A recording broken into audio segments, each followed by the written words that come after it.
Twitter might be falling apart, but we're going strong. We're going to talk about the MVP. Cleveland had a pair of hitters get votes for third place in the American League this year. We are going to talk about another old friend who is on their way out, as well as Jess Winker. Let's hit the debate, as today Seattle traded off another outfielder who can't play any defense. All on today's edition of Locked On Guardians.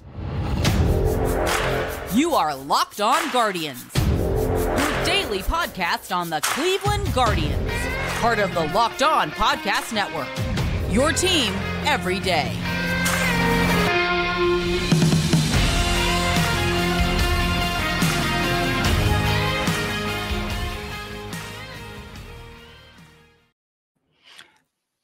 Hello, everyone. Today's episode is brought to you by BetOnline. BetOnline has you covered this season with more props, odds, and lines than ever before. BetOnline, where the game starts. I want to thank you for making Locked On Guardians your first listen today and every day, wherever it is you get podcasts, and your daily reminder to go subscribe to Locked On Guardians on YouTube. Listen, we're at 879, and we are so good.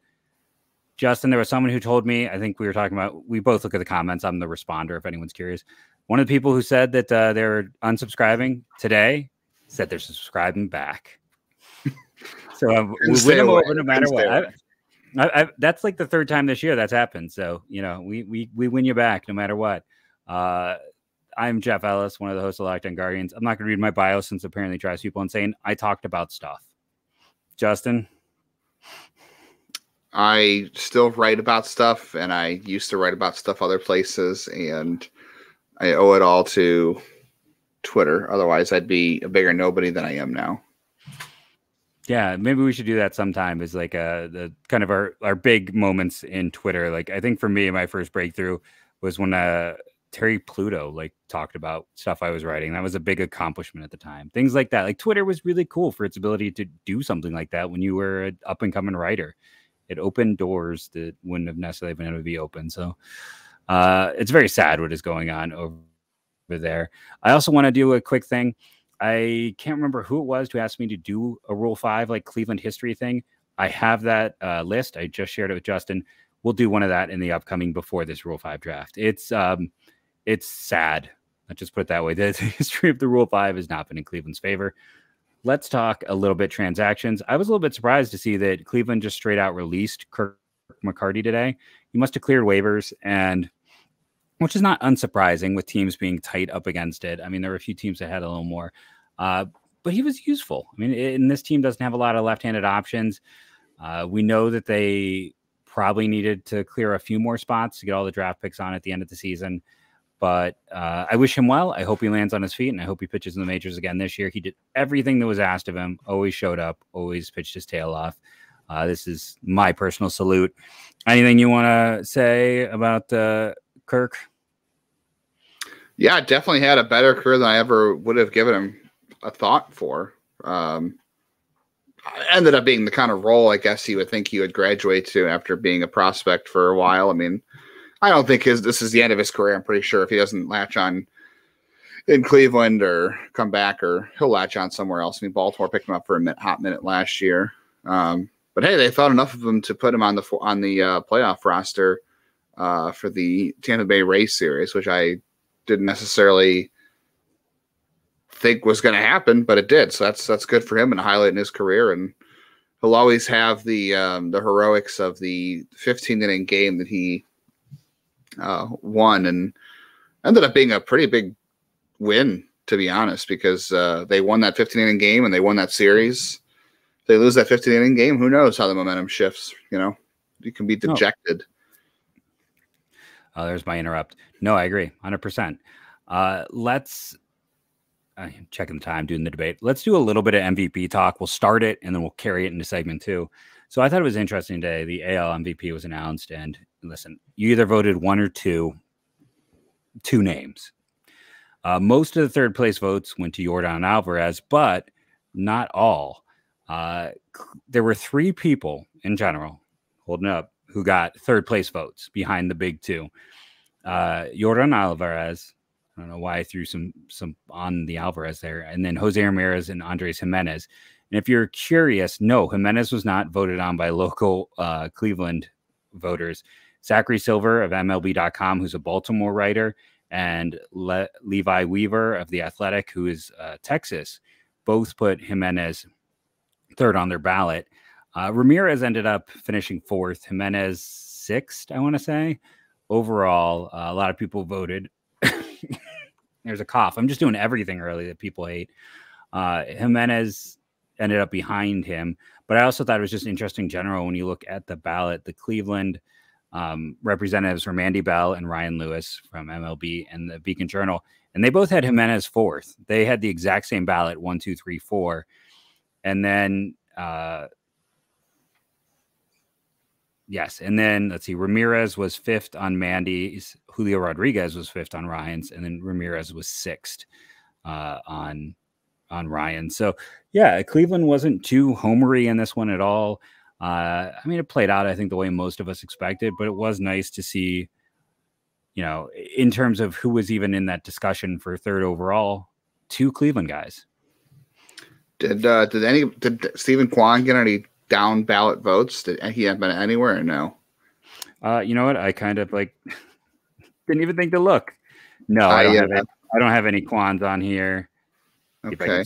By the way, Sean Murphy ended up 20th. So for all the people who are tired of us talking about Sean Murphy, we're going to keep bringing that up. But let's see. He tied with Dylan Cease. Yandy Diaz, by the way, ended up tied for 19th. Wow. Going to keep, that's one of those. He got one vote, 9th overall. Let's see who voted for Yandy Diaz in that ninth spot. Marley Rivera of ESPN.com of New York. So not a Tampa Bay one either. It was one of the New York ones. So that's good for Yandy. But yeah, those are the only people from Cleveland who got any votes. What's interesting in a way is, we kind of debated the Rookie of the Year and how those 2 players are probably closer than a lot of people gave him credit for. Well, in the MVP, Adley got 14. Julio got 108. So in those, they did not come together very high. If you're curious about that top 6, in between Jose and Andres was Altuve, who beat Andres by 1 vote, 142 to 141. That's how close it was in terms of 4th place or 5th place. It was very nearly 4th and 5th being Cleveland batters. What are your kind of final thoughts and takeaways here before we hit break number 1? I think probably some people thought that maybe Gimenez would finish above Jose Ramirez, the way things played out. But I think some of that is due to reputation for Jose, but also some of that is they learned. Well, no, they wouldn't. That's true. I was going to say we found out that he was playing on a bad thumb all that time, and maybe some people knew that all along, but that wasn't public knowledge until the end of the season. And don't forget, MVP votes are due the final day of the regular season. So if anybody didn't have that information, that didn't influence their vote. I'm sure some people knew that. Maybe that influenced their vote, but deserving considering he was still a league average player on a torn UCL. How many guys, think of a player who is a league average player getting a torn UCL in their thumb? They're either just not playing or they're not league average anymore. They're pretty bad. So that's pretty impressive. But Gimenez definitely deserves the recognition too for coming in and being, I don't know, probably the 2nd best player on the team this year. I don't know. It's pretty close to him and Kwan in terms of position players. I would say he was the best. I think for me, and I think we saw that kind of with both Cleveland voters putting Gimenez higher. But yeah, it was a nice situation, to go back and think of the start of the year and then think what Gimenez and Kwan did this year, and that it just, that's kind of a gravy situation, right? When it goes that well in terms of your team. Yeah. Hopefully next year we're talking about, 2 or 3 players finishing the top 5 for Cleveland. That is definitely a hope I have for sure. We are going to take break number 1. We're going to come back and we're going to debate Jess Winker. Seattle made a trade. We'll discuss it a little bit, and then we'll get into what feels like a weird debate, just from my external perspective, my perspective in general. I'm going to have to change my tune on today's Locked On Guardians. But first, a word from our sponsors, and that first sponsor are the good friends we have over at Simply Safe. They want to keep it simple, and they want to keep you safe. Voted the #1 home security system by U.S. News and World Reports, not once, not twice, but 3 years in a row. That's right, 3 years in a row. They are dominating this. They're the Tampa Bay Lightning of home security. I can't think. Is there another team that's been as dominant of them in a sport over the last few years? That's my kind of stand-in. I mean, maybe I'm missing someone obvious, but these Astros. Nah, but Simply Safe doesn't cheat. They don't need to cheat to take care of you and keep you safe. In an emergency, their 24/7 professional monitoring agents use Fast Protect technology exclusively from Simply Safe to capture critical evidence and verify the threat is real, so you can get priority police response. Don't miss your chance to save big on the only security system I recommend. Get 50% off any new Simply Safe. And by the way, that is SIMPLISAFE system at simplysafe.com/LockedOnMLB. This is their biggest discount of the year, so don't wait. That's simplysafe.com/LockedOnMLB. There's no safe like Simply Safe. Jess Winker. So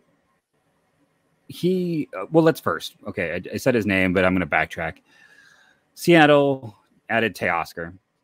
They already had, a pretty packed and interesting outfield group. They did trade away today Kyle Lewis for a utility catcher. What a fall from grace there. Anyone who listens, I was patting myself on the back for Diaz. That's a miss. If you listen to this podcast all last offseason, I was trying to find out ways to acquire Kyle Lewis. It was a rough injury-plagued year for him. But Seattle, on top of adding, like I said, Teoscar, on top of having, why am I having a blank?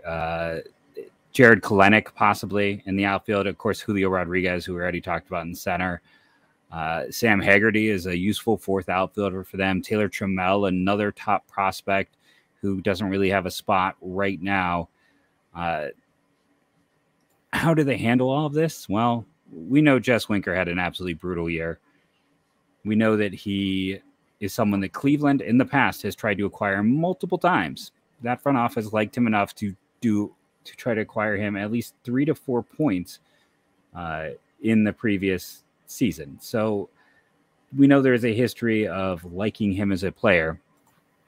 Should we just focus on what he was this year? I mean, he went through a bunch of injuries, so we should be fair about that. Things did not go his way this year. I mean, we talked about it before, how that trade, Eugenio Suarez was like a throw-in for salary reduction for the Reds, and Suarez ends up being the better player in the trade this season for the Mariners. I don't know that the Mariners necessarily need to dump him, though. Like, I'm looking at their roster right now, and for one, Winker is a DH. He is not an outfielder. Yeah. That's the thing. He is not a DH, or he's not an outfielder. At least he wasn't this year for sure. But they have him slotted in a DH, and if they trade Winker, they become, I guess it depends what they get back. They become very right-handed heavy. So I don't know. I think the Mariners might still need Jesse Winker. It just depends on how he fits in there, because there were some not so good reports at the end of the season on him. Yeah. Well, the thing is, I think a lot of people feel that DH might become Teoscar's spot, as his defense is kind of not great either. Here's the thing with Winker. Supposedly, he didn't want to play in doubleheaders because he was hurting. He didn't want to play in the outfield. He kind of more wanted to be a DH. All of that sounds really negative, and it is. But it was clearly a bad marriage. He was not healthy. There were not negative reports at all as him as a human being until this year. But things went very south, and it seems like things were leaked out about him to a reporter who reported all of that, who has close connection to the team. So it does seem like internally the Mariners may not be happy with Jess Winker. Cleveland has multiple times tried to acquire him in the past. Last year was his worst year in terms of K rate, and it was at 18.8%, not counting 2020 because 2020 was weird. So he walks at a decent rate. He strikes out under 20%. he had the worst year of his career, still at a 108 runs created plus. To give a comparison, a 108 runs created plus would have put him at least in the top 10, I know, amongst Cleveland hitters. Because remember, amongst Cleveland batters, Nolan Jones was in the top 10 at a 93. 108 is better than Ahmed Rosario's production a year ago. So I'd put him under Gimenez, Ramirez, Kwan, Oscar Gonzalez, and Naylor. So it's still overall, even if it is just his worst year data, it is an improvement offensively. He can play some outfield. He can play some DH. There's some ways to shift him around. But yes, he's a terrible defender. He really should be a platoon-only bat. Shouldn't hit against lefties. But if he rebounds at all, he's going to be valuable. And right now you can get him for a song. Like, we know Chris Antonetti and why am I saying weird words weird today? It's another one I'm just off. But we know he loves those bargains. We know he loves to buy low. Right now, I'm not going to say he's free, but Winker, you can get Winker probably for a low end relief arm just to help maybe make up for the loss of Swanson. Like, it's like, does Eli Morgan get you Winker? Probably. Like, I don't think it's going to cost too much more than that because it's a 1-year player and his salary is like, I believe, under $7 million. And if Seattle decides to try to bring back Mitch Haniger, which they might try to do still, then they really don't have a place for Winker. Let me ask you this. If Cleveland felt they didn't have playing time or room on the roster for the outfielder / third baseman they just traded to Colorado, why? I mean, what is the difference between Jesse Winker? You just said he is basically a platoon DH. Other than the fact that he's had, I know he doesn't strike out as much as Jones, and he has the track record. But Nolan Jones, we figured out, basically was a platoon outfielder / DH. I mean, he could play positions, but that would make him more valuable than Winker if he doesn't have to be resigned to DH, where Winker probably does. But he is basically a platoon bat. Now, Winker has hit better in the past, but if Cleveland felt they didn't have room for a platoon outfielder, I don't know if it makes sense for them to have room for a platoon DH. Well, I think he can still play a little bit of outfield, but I think, what you said there is why it still makes sense is significantly different strikeout profiles. Like I said, Winker's career worst year outside 2020 is 18.8%. I don't think there's anyone who projects Nolan Jones south of 30. He's probably looking at like a 35. You could argue that Nolan Jones might strike out twice as much next year in the same role as Jess Winker. And I think that contact-based approach is what we've seen them go for. And like I said, they loved him in the past. He is, 29? He's going to be 29 this year, his entire season. He's not 30 yet. It's a 1-year rental. And if he bounces back, you could consider giving him the qualifying offer and seeing if he can benefit from it. If it doesn't, like I said, it's probably not going to cost you anything. Like, I even hesitate to say Eli Morgan is the cost. Taking on that contract, maybe giving them a little more flexibility. Like I said, I think a relief arm definitely gets it done. And like I said, they like to buy low in the profile. There's a reason why they tried to acquire him at multiple points in the past. Like, he does the same way we talk about Juan Brito being their type of hitter. It's like low strikeout, good walk rates, strong eye at the plate. That's what they go for nowadays. And yeah, I don't know. I'm just kind of looking, and like, I look through this bullpen. It's like, it's such a strong bullpen. I'm like, Eli Morgan probably is their most tradable bullpen arm just because he's maybe the least valuable of the players listed. And like I said, I don't know if they need to do that. You might be able to trade a Curry or a Gaddis and get him. Like, I bet you Xavier Curry gets you Jess Winker. And yeah, I just think, like I said, no one loves a deal more than Chris Antonetti. And if you're Seattle, that clears $6.5 million to go chase someone else, which they're also talking about trading Chris Flexen and someone else potentially, as I think they're trying to consolidate. Yeah, and I guess if you go and give them someone like a Curry or a Pilkington, or I don't know, maybe Pilkington is not as I don't know how those guys all are valued by Seattle, but no, I don't think it gets a lot done. And I think you have to be willing to give him a pass for certain things this year. I mean, the reports about him and the issues with teammates, like you said, he was hurt and he didn't want to play 2 halves of double headers because the injury wanted to stick to DH. I think maybe that was his way of trying to be able to play through the injuries he was having. I mean, he had surgery on his knee and his neck, I believe, this offseason. That's a concern, though, too. I mean, you have to be really, really comfortable that he is going to be able to come back next year and be the guy he was before this, because if those injuries or those surgeries don't go well, and he's rehabbing all offseason from the surgeries, that's a number. I mean, yes, it's what, $7 million right now this season he makes? I believe so. That's not a lot in terms of normal, pro sports dollars, but that's a lot for Cleveland to commit to one player and then have him absolutely tank this year if he's not healthy. And, how much run do you give that guy? Like, do you continue to roll him out there if he's bad because he didn't have a normal off season? He had to do a lot of rehab. And like, at what point does that become a contract you just have to eat if it doesn't work out? Like, I think the odds of him rebounding could be pretty good because the stats back it up. I mean, if you just go look at his 21 Savant page, it's full of red everywhere. The only places he's really blue are the places that he would need to be a good defensive outfielder. The splits have stunk against lefties for a long time. I don't know. I'm just so torn on whether or not it makes sense to acquire a platoon DH. Like, when does Seattle pull the trigger on that? That's the question. Is if it's something you have to do early, before somebody else pulls the trigger on him, that kind of eliminates you from doing anything else, like as far as the DH, first base, whatever you decide to do. You know what I mean? Like, Seattle's going to want to cut bait if they're really going to trade, they want to cut bait at some point. But if you do it too early, if you're Cleveland, it limits your flexibility the rest of the offseason to maybe get a better option that's not a platoon DH. You know what I mean? Yeah.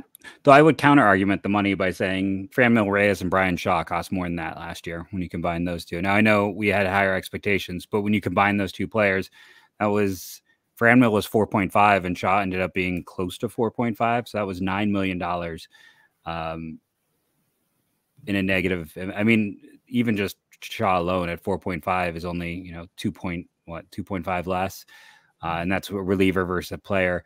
I agree. I mean, I know they don't want to limit themselves, but I think they would announce it, and Terry would still play him in left field. Like, Oscar Gonzalez is not a good defender out there either. Like, is Jess Winker's probably worse, but like, they would I mean, they're playing poor defenders out there. They've had a history of doing that. He would still play some outfield. He would play, I mean, I don't know if he's played first base. I didn't look that deep, but I think as a DH and or left fielder, hey, there he is. He gets set up, and like I said, it just comes down to, for me, all-time buy low, still under 30, and we know they like him. But before I give you a chance to speak, I'm just going to cut you off. I'm going to do what everyone hates. We're going to take our third break here, and then you get to hear Justin's thoughts. But I'm going to make you wait because everyone is going to want to hear that. So we're going to take our break, come back, and you can hear Justin's counter argument all on today's Locked On Guardians as we get deep on the Winker. And we're back. Justin. No, we're not back. I'm sorry. I have to cut you off again. I messed that up. It's an unusual day. I mean, man, these listeners are going to be so mad. I don't want to get us in trouble, but we have a fantastic sponsor, and I almost did not talk about our fantastic sponsor on today's show, and that is the good folks over at BetOnline. Listen, BetOnline has been with us since almost the beginning. They are the title sponsor of the day, and they are your number one source for sports betting info, stats, and news and analysis. Get the latest odds and trends for every professional and amateur league out there, from football to basketball to soccer and esports. We've got it all at betonline.net. And if you love podcasts, you can find those too at BetOnline as well. They're always the fastest and easiest way to get your betting fix. Head to the website today or use your mobile device to learn more. Bet online, where the game starts.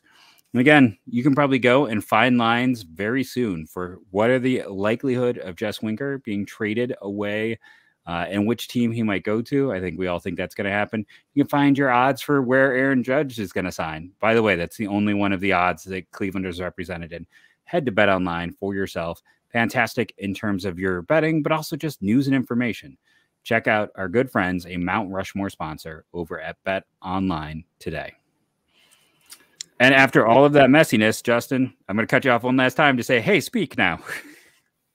Yeah, that may be the one place you have to go for news, right? If Twitter dies, you have to go to Bet Online for all your sports news at that point, because I don't know what else you're going to go to. No, I just wonder, like, how much Cleveland will,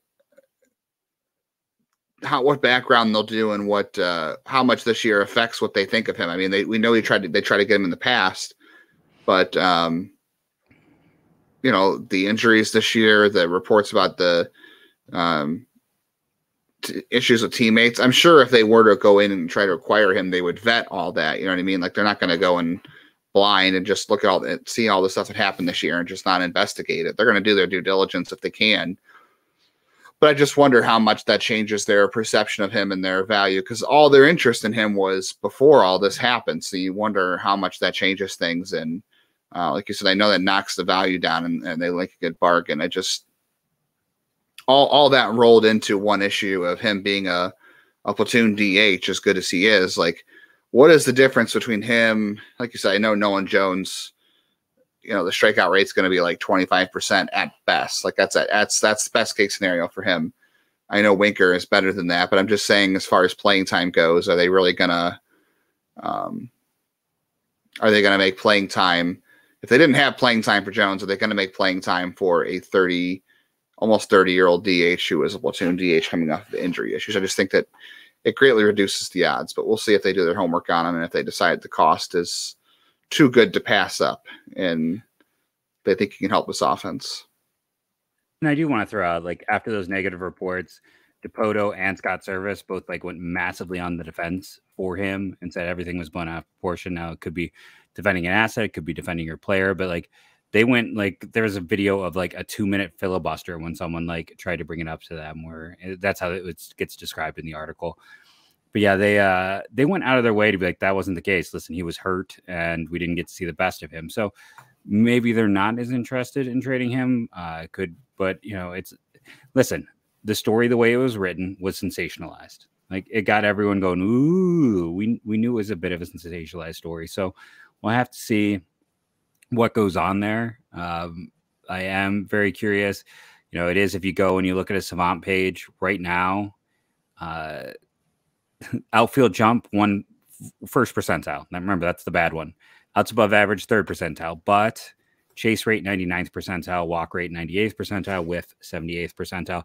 There's a place for him to play on this team. I think, you know, if you're looking at him being playing every day against, just as a DH against right-handers, you're going to face, I think 80% of the time. That's great. And that makes this team better. Again, even at his worst, he'd have been the sixth best hitter on this team a year ago. So if they're able to get it done at a cheap cost, which it seems likely, then I'm for it, which is weird because I've always been the guy like, why do you want to trade for him? He can't hit right. He can't hit lefties. He can't play defense. And now here I am a year later, much like Chris Antonetti. I guess when I see a chance to pounce on a player whose value is at a nadir, that's not how you say that word, nadir. I'm all for pouncing. So I guess that's just my final thought. If not him, is there anyone else we want to talk about in the last few minutes on the show? Jump into I stepped on your feet so many times. Let me just throw you the mic, and I'm just going to sit back here. Well, you did bring up that interesting point tonight on we were DMing on Twitter. How many more times are we going to get a chance to say that, DMing on Twitter? But you brought up an interesting discussion. I don't know. Do we have time to get into that discussion? I think so. Okay. We'll have to cut out a little bit for when my internet dropped anyway. So the count isn't quite on. Okay. So you can lead us in that discussion since that was your idea. So we have these discussions both on it. Like Justin and I probably talked for almost an hour after we record. We should just like do a secondary video and then upload that for, for all the people who want long edition.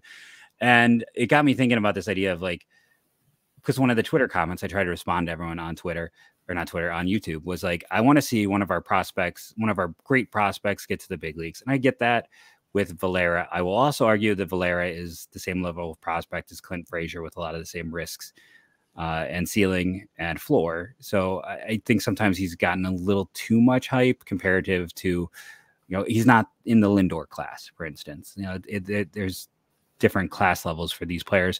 But my thought was, for everyone who wants to see him, or everyone who's like, you can't trade Valera for Murphy, when I look at what George Valera becomes, and I look at Sean Murphy and then one of our people talked about, they don't know what runs created plus is. It is a metric that takes all of the offensive things you do, boils them down, and then averages. So 100 is average. I know we talked about this a little bit yesterday. And then if you're going to be 10% above, that's a 110. So Sean Murphy was a 122. That means he was 22% above league average. That's for catchers too. Yeah. It's adjusted for position. So he was 22% above average of all catchers offensively. Yeah. Other positions are different in terms of you're graded against your own position value. Yeah. But he's still, a highly productive player. You go and look at the numbers. Now, having stated that, would we expect in the next 3 to 4 years George Valera to be able to put up a 122 runs created plus? And I think that's a no. So, like, I think in terms of just pure production, Murphy gives you production on top of being a unicorn defensively. Valera's production isn't going to match what Murphy gives. More, I think in 80% of outcomes, the answer is no, maybe even 90% of outcomes for Valera. He's not going to give you what Murphy can give you over the next 2 to 3 years. And maybe beyond.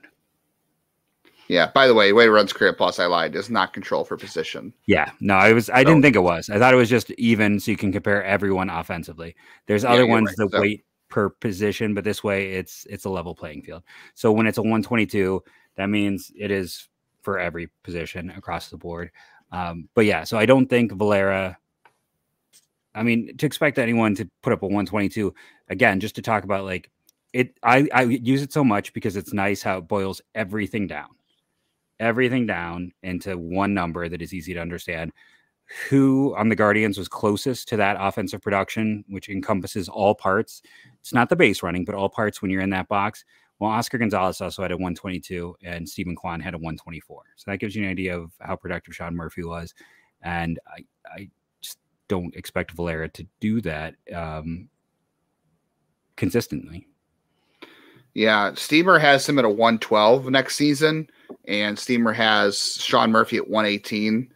I don't know if it goes anything beyond this season. I think Steamer doesn't go more than one season at a time. Yeah, I know Zips does occasionally, but yeah, I mean, do you think that George Valera gets to 122 at some time in 2023 and 2024? I don't know. It's possible. I think it's certainly possible, but I think the odds of Sean Murphy repeating his season the next 2 seasons is more likely than George Valera doing that. And also, my point was when you factor in Oscar Gonzalez is projected at 119. So Steamer believes in what he did this year, even though you and I, have never really been big on Oscar Gonzalez. He proved us wrong, and Steamer believes in him. So I know a lot of teams gauge their projections against Steamer sometimes too. So people do look at Steamer projections, teams do. Will Brennan at a 116 weighted runs created plus. So it's the alternative to Sean Murphy is Bo Naylor, who is, I think, listed at a 107, which, hey, 107 is a massive upgrade over what Cleveland has been getting a catcher since 2019 was the last year they had a good offensive year from a catcher. It was Roberto Perez's one shining year that he stayed healthy. But 107 is a giant upgrade. But Murphy comes with more predictable defense, particularly good defense, and a little bit better offensively. And you can have both those guys in your lineup. There's nothing that says you can't have both those guys in your lineup. It's just Bo Naylor and being sure about Bo Naylor, if you're sure, and hoping George Valera ends up as a 122 way to runs created plus, but also forcing his way into the lineup. He's got to force his way up here this year. That's the thing. Gonzalez is going to get run. Brennan's going to get run. Those guys are all going to get chances probably before Valera. That doesn't mean he can't force his way up here, but he's going to have to first. He's got to spend some time in AAA and knock the door down, as they always say. The odds of Brennan, I like the odds of Brennan and Gonzalez becoming a tandem that does very well out there. And maybe you find room for Valera, Gonzalez, and Brennan on the roster, possibly. I don't know. But I think the odds of Murphy helping this team greatly over the next 2-3 seasons versus Valera's peak might be as good offensively as Murphy's is, right? But his peak is not coming in the next 3 seasons. Murphy's is. It's about I hate saying window because window is never truly accurate, but it's about this group, and Murphy fits into this group. And not that Valera doesn't, but I think he raises your floor and your ceiling greater in the next 3 years than Valera's going to, is the point. Yeah, no, agreed. And I think, when I brought up my initial point of comparing him, I think your counterpoint was fantastic, which is the gap between what's greater, the gap between Valera and Brennan or the gap between Murphy and Naylor? And I definitely think it's Murphy and Naylor. I don't even think that's closer up for debate. I mean, Steamer doesn't see it. Steamer does see it that way, the projections. Yeah. And catcher is just a notoriously hard position to break a rookie in at. Yes. And I'm not saying I'm not a believer in Bo Naylor. I am a believer in Bo Naylor. I think he can be a league average starter. And that's a very good thing. Being a league average starter catcher is pretty good. Especially when you're talking about a homegrown catcher and the fail rate of high school prospects, and all that kind of stuff. But the gap by projections say that it's closer between Brennan, Gonzalez, and Valera than it is Naylor and Murphy. But even like we keep saying, Murphy doesn't mean the end of Bo Naylor. Those two can coexist on this team, and Murphy only has a couple more years left anyway, and Naylor can still be the future at that position. Yeah, no, there's no reason they can't play. And I listen, I've been strongly debating making Naylor my number 1 hitting prospect in system. He would be my 4th rated player if that's the case, because definitely the arms are 1, 2, 3. And the question is who's at 4 between those next 3 hitters. And so this isn't any doubt on Naylor, but it's exactly what you said. That position is so hard to break into. Adley Rutschman is the exception, not the rule. Most young catchers end up being up and down. Most don't get thrown into the role and stick. And then just the defensive ceiling is not – he can be an above average to average defender. Don't get me wrong. But Sean Murphy is like maybe the best consistent defensive catcher in baseball. I know he didn't win the Gold Glove this year. He did last year. But no matter what list you have, he's going to be in the top 3. And that's just he raises the defensive and the offensive ceiling. And that's why we continue to fixate on him. It's just he is the square peg in the square hole that really fits this team's needs. Agreed. I mean, he's not going to end up in Cleveland. I know people are probably tired of us of railing on about Sean Murphy, but people brought up, Valera versus Murphy, and it's going to take one of those 4 guys, the 3 pitching prospects or Valera, to get a deal done if they choose to. Absolutely. And then if not, hopefully this doesn't drag out so long and they can go get Christian Vasquez. That's who I'm settling on as my number 2. I don't know about everyone else, but that is my number 2 target. Do you want to do any closing thoughts here? No, I'm good. Thanks for listening all week, and appreciate everybody. Appreciate having Lindsay on for our Thursday show. That was great. I have reached out to someone on the 40-man roster about potentially having them on the show. So we will see. More information to follow. And I want to thank everyone for listening, rating, and reviewing. As you can see, we know our flaws, and we're working to improve them constantly. We want to thank you for the feedback throughout the week and the month and the year. It is always a lot of fun to interact with all of you logs out there. That is what I'm calling our Locked On Guardians listeners. They're the logs. Yep, I'm going for it. I'm pulling it. And the way we end every show, go Guardians, go, and go Logs, go.